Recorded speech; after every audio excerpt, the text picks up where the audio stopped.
Hello, my name is Sarah Dorr, and I'm currently in the Family Nurse Practitioner program at Eastern Kentucky University. For this project, I chose to focus on childhood obesity and the measurements we can do to prevent and treat it. I decided to focus on a nutrition education portion to see what effects that could have on helping our future generation and their health status. Childhood obesity is a growing problem in the United States today and is something that could easily be prevented if the right steps are taken early on. Obesity is diagnosed in children by their BMI scores. A BMI, if they fall in between the 85th and 95th percentile, they are considered overweight. If they fall above that 95th percentile, they are considered obese. There's not one direct cause of obesity in children. It can be linked to sedentary lifestyle, lack of physical activity, and also if their parents have obesity problems, that could also be a big cause. Consequences of obesity are type 2 diabetes, cardiovascular disease, and hypertension, just to name a few.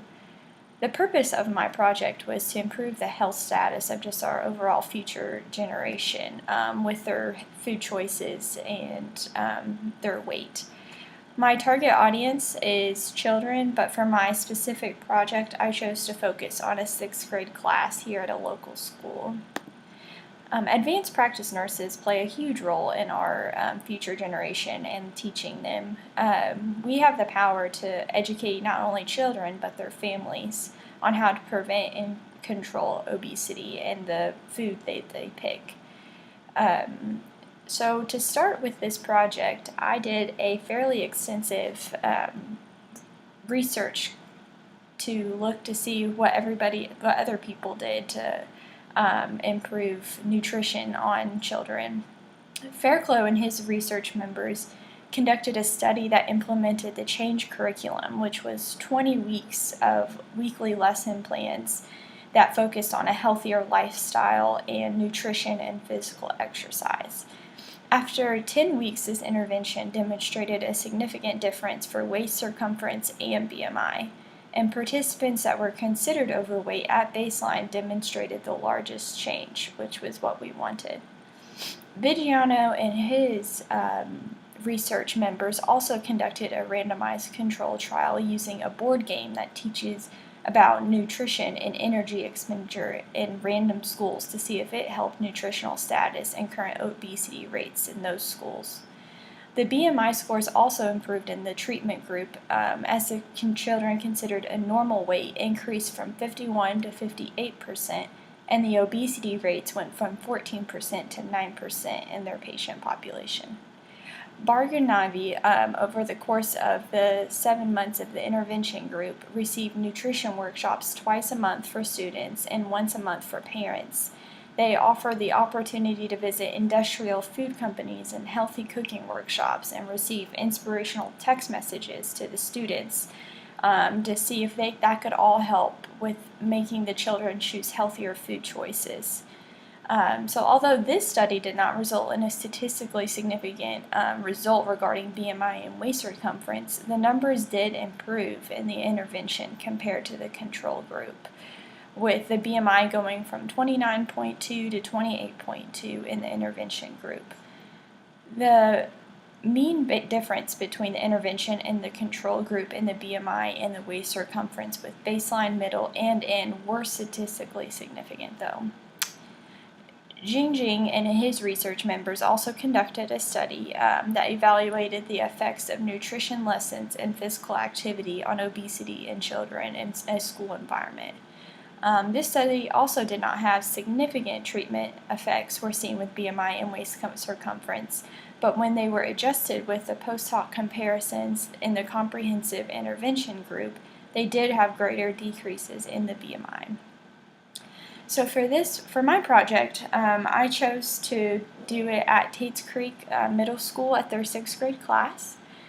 Phase 1 of my project would be to just approach the principal and the teachers of the school to explain this project and what all it would involve for them and their students.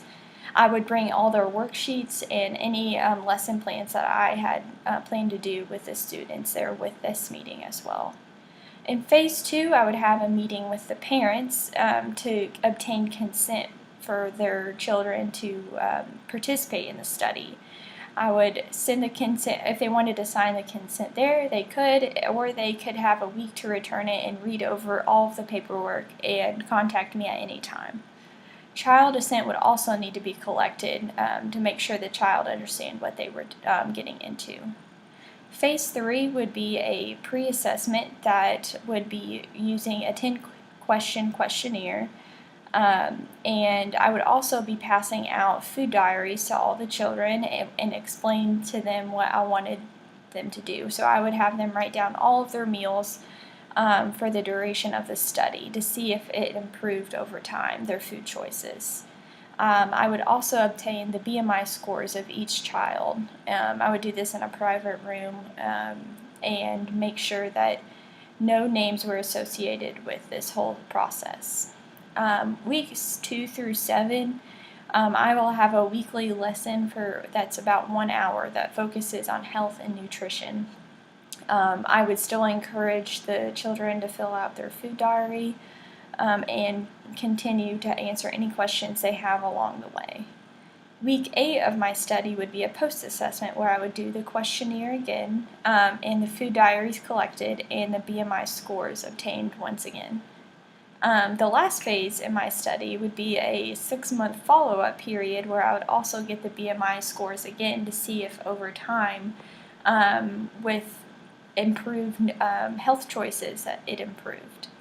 The outcome of this project proposal would be measured by the BMI scores, the questionnaire with the Likert scale, and the food diary.